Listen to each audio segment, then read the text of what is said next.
Olá, sejam muito bem-vindos. Hoje a gente vai fazer algo um pouco diferente. Vamos dar uma espiada por trás da cortina do mercado financeiro. Sabe, aquele lugar que todo mundo acha que conhece, mas que na verdade guarda uns segredos bem interessantes. A gente vai mergulhar de cabeça num jogo que está rolando bem debaixo do nosso nariz e talvez muitos nem percebam. E para começar, já lanço uma pergunta no ar, uma pergunta que é a base de tudo.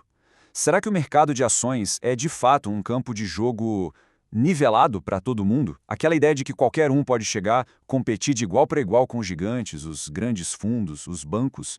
É uma ideia bonita, né? Mas será que é assim mesmo que a banda toca?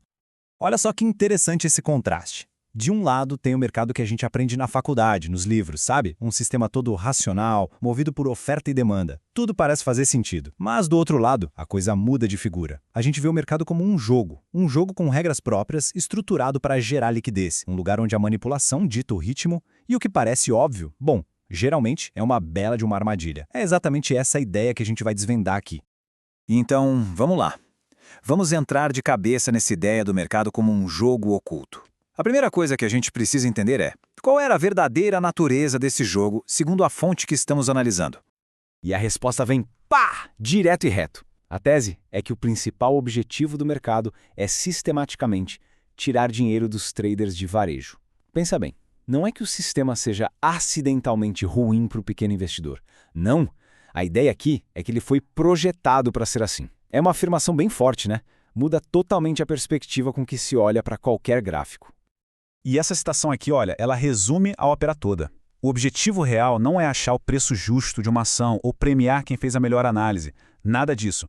O objetivo é gerar liquidez para os grandões, para os players institucionais. Pensa assim, o varejo, ou seja, o pequeno investidor, acaba sendo o combustível que faz essa máquina gerar para os institucionais. Ok, se o varejo é o combustível, como é que ele é queimado, né? Como isso funciona na prática? Vamos ver agora qual é o papel, muitas vezes invisível, do varejo nesse grande tabuleiro. Primeiro, um conceito-chave: liquidez. O que é isso? Imagina que o mercado é um motor gigante. A liquidez é o óleo que mantém tudo funcionando sem travar.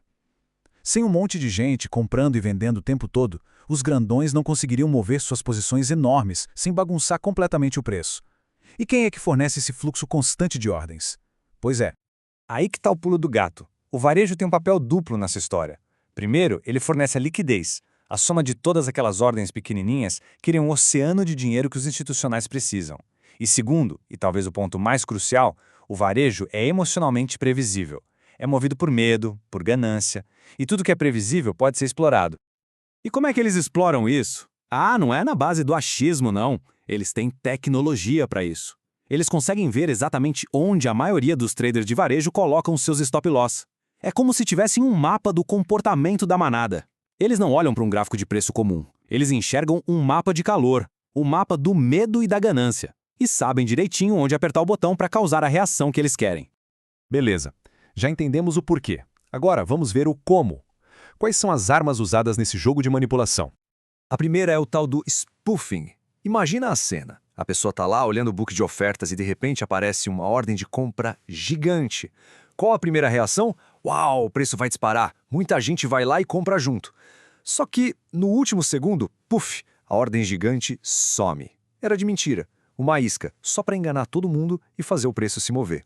Isso é spoofing.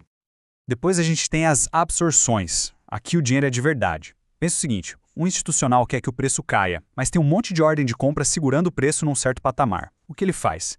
Despeja uma ordem de venda tão monstruosa que ela engole, ela absorve todas as ordens de compra de uma vez só. É tipo uma marretada, uma demonstração de força bruta para levar o preço para onde eles querem.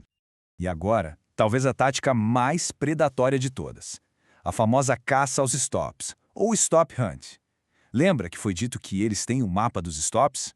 Pois é, aqui eles usam esse mapa. Eles provocam um movimento artificial e rápido no preço com um único objetivo: ir lá e pescar aquele monte de ordens de stop loss, forçando todo mundo a vender no prejuízo e gerando a liquidez que eles precisam. Vamos ver como isso funciona na prática, num exemplo bem rapidinho. Um trader olha o gráfico e vê um suporte claro, um piso onde o preço parece segurar. Ele vai lá, faz a compra e, para se proteger, coloca o stop um pouquinho abaixo desse suporte. Uma jogada de livro, né? Parece super seguro. E aí que a armadilha se fecha. Do mais absoluto nada, o preço dá uma agulhada para baixo, passa reto por aquele suporte seguro e aciona o stop daquele trader e de milhares de outros que pensaram a mesma coisa. E o mais incrível, assim que eles pegam essa liquidez toda, muitas vezes o preço volta a subir rapidinho como se nada tivesse acontecido.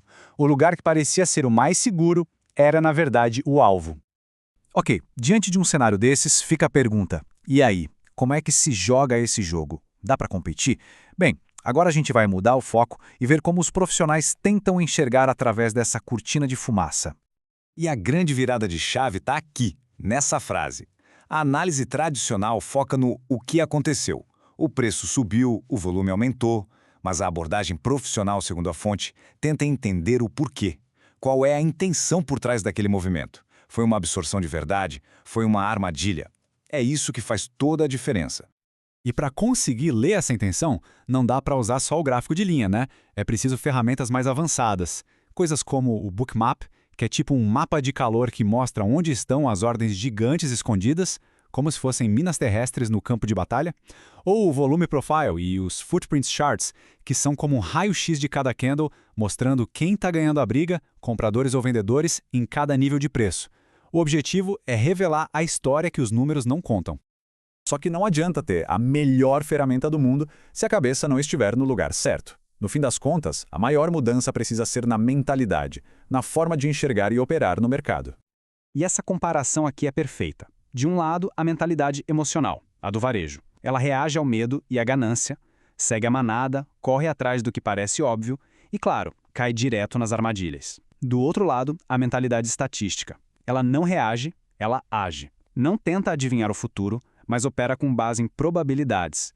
Busca o que a gente chama de assimetria favorável e foge das armadilhas que todo mundo está caindo. Então, o que é um bom trade dentro dessa lógica? Basicamente, duas coisas. Primeiro, assimetria favorável. O que é isso? É quando o ganho que se pode ter é muito, mas muito maior que a perda que se pode ter. É arriscar 1 para ter a chance de ganhar 5, 10. E segundo, alta probabilidade de repetição. Não é um palpite, é um padrão que, estatisticamente, já se provou vencedor várias e várias vezes. É um jogo de estatística, não de adivinhação.